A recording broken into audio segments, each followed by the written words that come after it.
திரு Wilson Dravida Munnetra Kazhagam கட்சியைச் சேர்ந்த மூத்த வழக்கறிஞர், ராஜ்யசபா உறுப்பினர், ஒரு தனி நபர் மசோதாவை பிரைவேட் மெம்பர் பில்ல நாடாளுமன்றத்தில் கொண்டு வந்திருக்காரு. எளிமையா புரிஞ்சுக்கலாம். உச்ச நீதிமன்றம் மற்றும் உயர் நீதிமன்றங்கள்ல நீதிபதிகளை நியமனம் செய்யும் போது எஸ்சி, எஸ்டி, ஓபிசி, பெண்கள், சிறுபான்மையினர்களுக்கு நியாயமான ரெப்ரசன்டேஷன், பிரதிநிதித்துவம் கிடைக்க வேண்டும். டெல்லி மட்டும் இல்லாம நாட்டோட முக்கியமான பகுதிகளில் உச்ச நீதிமன்றத்துடைய பிரான்ச் அமர்வுகள் இருக்க வேண்டும். சரி, நீதிபதிகள் நியமனத்துல கான்ஸ்டிடியூஷன் என்ன சொல்லுதுன்னு பார்க்கலாம். ஆர்டிகல் 124 படி உச்ச நீதிமன்ற நீதிபதிகளை குடியரசுத் தலைவர் நியமிப்பாரு. யாரோட கன்சல்ட் பண்ணதுக்கு அப்புறமானா உச்ச நீதிமன்ற தலைமை நீதிபதி கூட. ஆர்டிகல் 217 படி உயர் நீதிமன்ற நீதிபதிகளை குடியரசுத் தலைவர் நியமிப்பார். சிஜேஐ பிளஸ் அந்த உயர் நீதிமன்றத்தோட தலைமை நீதிபதி, மாநில ஆளுநர் இவங்களோட கன்சல்ட் செஞ்சு நியமிப்பாரு. ஆர்டிகல் 130 உச்ச நீதிமன்றத்துடைய இடம் டெல்லியில இருக்கும். ஆனா சிஜேஐ பரிந்துரை பிளஸ் மத்திய அரசுடைய ஒப்புதல் இருந்தா வேற இடங்களிலும் பிரான்ச் வைக்கலாம். சரி, அப்ப கொலீஜியம் சிஸ்டம் எங்க வருது?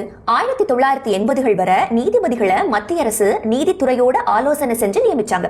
ஃபர்ஸ்ட் ஜட்ஜ் கேஸ் 1981ல நீதிபதி நியமனத்துல நிர்வாகத்துக்கு, எக்ஸிகியூட்டிவ்க்கு தான் முன்னுரிமை உண்டுன்னு உச்ச நீதிமன்றம் சொன்னது. ஆனா அரசு இதை பண்ணும்போது அரசியல் தலையீடு அதிகரிக்கும் அபாயமும் நீதித்துறையோட சுதந்திரம் பாதுகாக்க வேண்டும். அதனால செகண்ட் ஜட்ஜ் கேஸ்ல 1993ல உச்ச நீதிமன்றம் கொலீஜியம் சிஸ்டத்தை உருவாக்குனாங்க. தேர்ட் ஜட்ஜ் கேஸ் 1998ல இதை உறுதி செஞ்சாங்க. சரி, கொலீஜியம் சிஸ்டம்னா என்ன? நீதிபதிகளை தேர்வு செய்யும் முறைன்னு சிம்பிளா புரிஞ்சுக்கலாம். சோ இதோட அமைப்பு என்ன? உச்ச நீதிமன்ற நீதிபதிகளை நியமிக்க chief justice of India plus 4 senior உச்ச நீதிமன்ற நீதிபதிகள், அதே மாதிரி உயர் நீதிமன்ற நீதிபதிகளை நியமிக்க சிஜேஐ பிளஸ் 2 மூத்த நீதிபதிகள். சோ இதோட செயல்முறை என்ன? கொலீஜியம் நீதிபதிகளை தேர்வு செய்யும், மத்திய அரசுக்கு பரிந்துரையை அனுப்புவாங்க.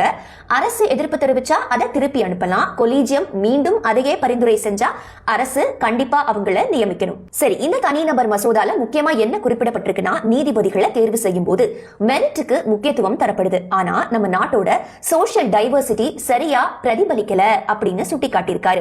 நீதிபதிகள் நியமனத்துல 2018ல இருந்து 24 வரைக்கும் எடுத்து பார்த்தோம்னா எஸ்சி, எஸ்டி, ஓபிசி சுமார் 20%, பெண்கள் 15%க்கும் குறைவு, மத சிறுபான்மையினர் 5%க்கும் குறைவு.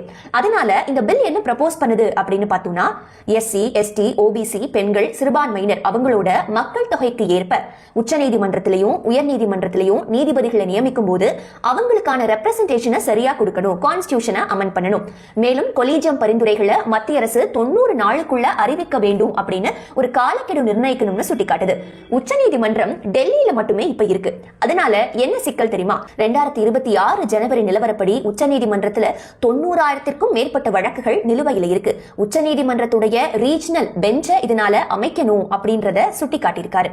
சோ உங்களுடைய கமெண்ட்ஸ் என்ன? பதிவு பண்ணுங்க. தேங்க்ஸ் ஃபார் வாட்சிங்.